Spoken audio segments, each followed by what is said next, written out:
My name is Brianna Woodson, and this is our look into TIM, or Technology Integration Matrix, into the education system. We're going to go ahead and look at what TIM is, the different components of TIM, and some examples of what this would look like in a classroom. So first of all, what is TIM? TIM is comprised of 5 levels, all of which contribute to implementing technology into the classroom setting, whether this be in instruction, assessment, or evaluation. So the main focus of TIM is to be able to implement technology, and this is done at different levels, as we will see within the next few minutes. This is to make the job on both teachers and students easier, and to help students know how they can use technology both in the classroom and also outside of the classroom when dealing with projects that they may have. So what are the benefits of TIM? First of all, you get access to more resources. There's so many resources online, websites, different courses that you can go through, materials, and also softwares that you can use. This just gives you more access to resources and can make assessing and doing projects a lot easier. There can be faster communication if there is a school chat group or a school website in which assignments can be distributed. This is faster at communicating, especially if there is a sudden change in plans. You have a more accessible audience. Now, through technology, we are able to reach classrooms online, and this gives us the benefit of being able to give out education without having to be in a physical classroom.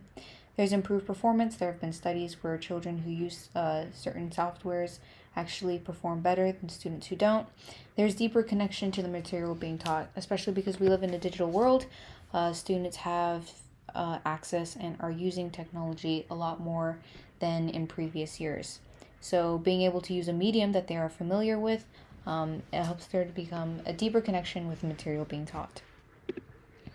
What are the 5 levels of TIM? Well, we have the entry level, the adoption level, the adaptation level, the infusion level, and the transformation level. This is from least to greatest implementation within the classroom. So we're going to first start off by looking at the entry level. So the entry level is typically dealing with the presentation of the content. The teacher may utilize a video, projector, or digital visual to illustrate the topic being discussed. Usually, the teacher is the one using the technology. The students are the only receiving and not using the technology personally. An example of this would be if I was introducing the Holocaust in Nazi Germany, say in a history or social studies class. For my lesson, I would have compiled a PowerPoint of class-appropriate images and short text descriptions explaining the circumstances and effects of the Holocaust. So the students aren't doing anything, but I am using technology to be able to present the lesson and provide further understanding of the topic that we are discussing. Adoption level uses technology in closely monitored outlets presented by the teacher. Students use technology strictly within the boundaries given by the teacher. So now the students are using technology, but within a very limited use. An example of this would be if I were teaching a math class. I've decided to use Khan Academy's unit on solving equations and inequalities. All my students will access the same link on their devices and work through the given practice problems. So they have to use that link, and we will all be working together at the same time. Nobody is moving ahead of the other, and I will be closely monitoring the class. This would be the adoption level. Adaptation level is similar to the adoption level, but it gives the students slightly more autonomy. This comes with the assumption that students are capable of handling the given technological resource. As we go up in levels of the TIM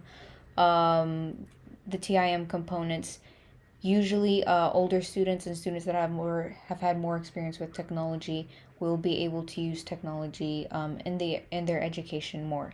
An example of this would be if our textbook for this year in English class is digital. The students will only be able to access it through the app VitalSource Bookshelf. This is a popular app for many textbooks, but they will be responsible over their reading assignments that come from it.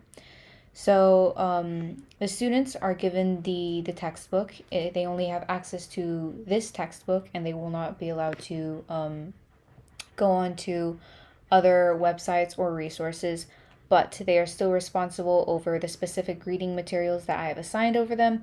And of course, if the app is downloadable, they're able to take it home and bring it around with them. So there's more autonomy with how they use their technology, and they are held more accountable for it. The infusion level uses technology as an integral part of the course. Students who use this are expected to know how to appropriately use these tools offered to them. So once again, I would be positioning this to students who are older and who are more responsible, those who can be held more accountable for their actions, for their assignments, not so much of children as in younger grades. An example of this would be if I've decided to use the educational features of the app Notion for my senior student schedules and timetables. Students will obtain class updates and student schedules and submit their digital assignments to the collaborative page. Students will be given the option as to whether or not they want to use the additional individual student features. There's a really great app called Notion. They have an educational extension part of their app, which can be used to help in updating classes, monitoring assignments.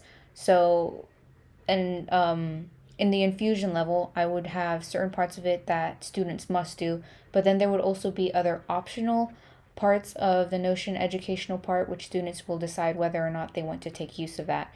And that is once again, they're more responsible for how they use the app and how they deal with their assignments. And then the last part of this is the transformative level. It transfers the use of technology to the student entirely. The teacher merely stands as a guide and mentor during the process. So I would think of this as senior year of high school, maybe junior year of high school, but most definitely college. Similar to the course that we have right here. For some of our assignments, for example, I've assigned a personal cultural study to my geography class. Each one of my students is to create a presentation that explores one culture and highlights their history, social systems, political system, and unique customs. The only requirements are to give a 5 to 10 minute presentation with visuals. While I do not require it, I have given them the options of using websites such as PowerPoint and Powtoon. So, I have given my students an assignment. They have guidelines to follow, but whether or not they want to use technology within their assignment or to do their project, that is up to them. I've also given them several options of resources that they can utilize if they decide to, but it is not a requirement. Once again, this is assuming that the students know how to use the technology and are responsible and are able to be held accountable for what they do. So this is just a general overview of what TIM is and how it can be used in today's education system.